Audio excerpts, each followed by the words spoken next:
कोई भी अगर ऐसा इंसान दिखता है जो बोल रहा है मैं डायलिसिस के लिए जा रहा हूँ या मुझे किडनी ट्रांसप्लांट करना है, तो उन्हें ये बुक ज़रूर दे दीजिए। इसके अंदर सोल्यूशन है। मैं उम्मीद करता हूँ कि इस दिवाली तक दुनिया या इस साल तक डायलिसिस और किडनी फेलियर या ट्रांसप्लांट जैसे शब्द जो हैं वो उतने ही ऑब्सोलीट हो जाएंगे जितने कि मोबाइल के आने के बाद पेजर ऑब्सोलीट हो गया है। तो ये नाम हम बोलेंगे, डायलिसिस पे लोग जाया करते थे, किडनी ट्रांसप्लांट हुआ करता था, ये सब चीज़ें पास की हो जाएंगी। यही हमारी इच्छा है, ये हमारी इस उम्मीद पे हम काम कर रहे हैं। अगर आप डॉक्टर के पास जाते हैं और डॉक्टर बोलता है कि आपको डायलिसिस के लिए जाना पड़ेगा, जैसे ही वो बोले तो आपको क्या करना है? आपको ईंट उठा लेना है। एक नहीं 6 ईंट उठाना है, 6, और 6 ईंट उठा के आपको वही करना जो हमारे पेशेंट करते हैं। आप देखिए यहाँ पे ये जो 6 ईंट, 3 ईंट इधर 3 ईंट उधर, ये ईशिंदर प्रीत कौर का ये फोटो है, फरीदकोट की रहने वाली हैं। वो 2 हफ्ते में 2 डायलिसिस करती थी, पीजीआई से प्रिस्क्राइब था, पीजीआई चंडीगढ़ से। तो परेशान होकर फिर वो हमारे पास आई, तो वो DIP डाइट जो आपको ऑलरेडी पता है, प्लस हमने उनको बोला कि आप 6 ईंट कहीं से भी ले लो जो मुफ्त में मिलता है और अपने पलंग के ऊपर नीचे लगा लो जिस तरह से ये है। एंड सबसे इंपॉर्टेंट बात, जब आप 6 ईंट इस तरह से लगाएंगे, दैट कॉजेस डायलिसिस। डायलिसिस शुरू हो जाएगा बॉडी की, राइट। आप में से जो लोग ऑनलाइन मुझे देख रहे हैं, जो लोग अभी यहाँ पे प्रेजेंट है, उनको तो बुक की कॉपी मिली जाएगी। जो लोग ऑनलाइन देख रहे हैं, तो ऑनलाइन आप यहाँ पे bishrup.com/360 डिग्री में जाएंगे तो ये बुक की हिंदी इंग्लिश की कॉपी आपको ई बुक मिल जाएगा। सो इस लॉन्च के साथ e book is accessible to you through this website, right, bishrup.com/360 degree. तो यहाँ पे साइंस आप पढ़ सकते हैं, लेकिन अब थोड़ी डिटेल में जाऊंगा कि ऐसा क्या होगा कि भाई उनकी डायलिसिस शुरू हो जाएगी। इसको समझाना बहुत ही आसान है। याद कीजिए, आज से करीब 20 साल पहले, 30 साल पहले, जो लोग हमारी उम्र के हैं, मेरी उम्र करीब 50 साल है, अगले कुछ साल में हो जाएगी। तो जो हमारे उम्र के लोग हैं उनको याद होगा बजाज चेतक हुआ करता था, और जब पेट्रोल खत्म हो जाता था तो हम क्या करते थे, उसको थोड़ा टिल्ट कर लेते थे।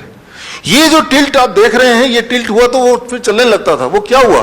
That is the force of gravity. जो बचा खुचा पेट्रोल किसी कोने में पड़ा था उस पेट्रोल टैंक के, वो बचा खुचा पेट्रोल आपने जब उसको हिलाया, वो सीधे वो इंजन में गया और उसको एक्सेस कर पाए आप। एंड इसमें आपने लॉ ऑफ ग्रेविटी यूज किया, ग्रेविटी है तो वो वहां गया और उससे आपने कम से कम अपने नेक्स्ट पेट्रोल पंप तक तो पहुंच ही गए। So that is called the science of postural medicine.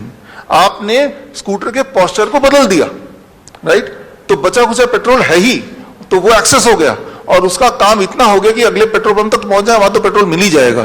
ठीक उसी तरह से हमने यहां पे क्या किया, पोस्चरल मेडिसिन क्या होता है? इट इज दुनिया का जो सबसे ज्यादा अवेलेबल बड़ा सबसे ज्यादा फोर्स है, that is a force of gravity. Gravity एक ऐसा फोर्स है जो हर जगह अवेलेबल है। रेगिस्तान में मिल जाएगा, जंगल में मिल जाएगा, समुद्र के बीच में मिल जाएगा, अमीर को मिल जाएगा, गरीब को मिल जाएगा, वो कभी खत्म नहीं होने वाला। तो आप देखिए, अगर किसी भी इंसान की बॉडी को हम 10 डिग्री पे ऐसे टिल्ट करते हैं, जैसे अभी देखा आपने इसमें, टिल्ट करते ही क्या होता है कि उनके बॉडी में ब्लड सर्कुलेशन को जिस तरह से ब्लड पैर से पेट की तरफ ऊपर की तरफ आने लगता है, और इससे बॉडी में कुछ बदलाव आते हैं। कुछ तरह के केमिकल्स, हार्मोन्स कम होने लगते हैं, कुछ तरह के और केमिकल्स बढ़ने लगते हैं। As a result of that body का ब्लड प्रेशर कम होने लगता है। As a result of that body का यूरिन आउटपुट बढ़ने लगता है।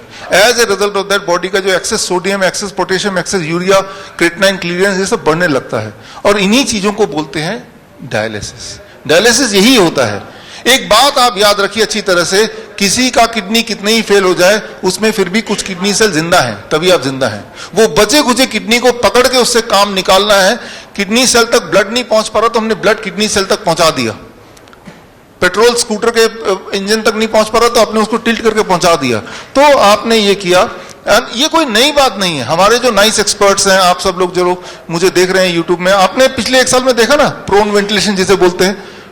जब भी किसी का ब्रेथलेसनेस कम हो रहा था, तो आपने क्या किया, आपने उस पेशेंट ऑक्सीजन SpO2 जिनका 40% तक चला गया, वो सिलेंडर, ऑक्सीजन सिलेंडर लगा के, वो तब भी वो सांस उसका कंट्रोल में नहीं आ रहा, वेंटिलेटर लगाने की बात चल रही है, तो आपने सिर्फ क्या किया, you used unknowingly postural medicine. आपने उस पेशेंट को लिया, 180 डिग्री पे घुमा दिया, लाइक दिस, 180 डिग्री पे, यानी कि प्रोन वेंटिलेशन जिसे बोलते हैं, यानी कि पेट के बल उसे लिटा दिया। लिटाते क्या हुआ, आपने देखा विद इन 15 मिनट्स के अंदर उसका SpO2 लेवल बढ़ने लगा। Within few hours it came to 90%।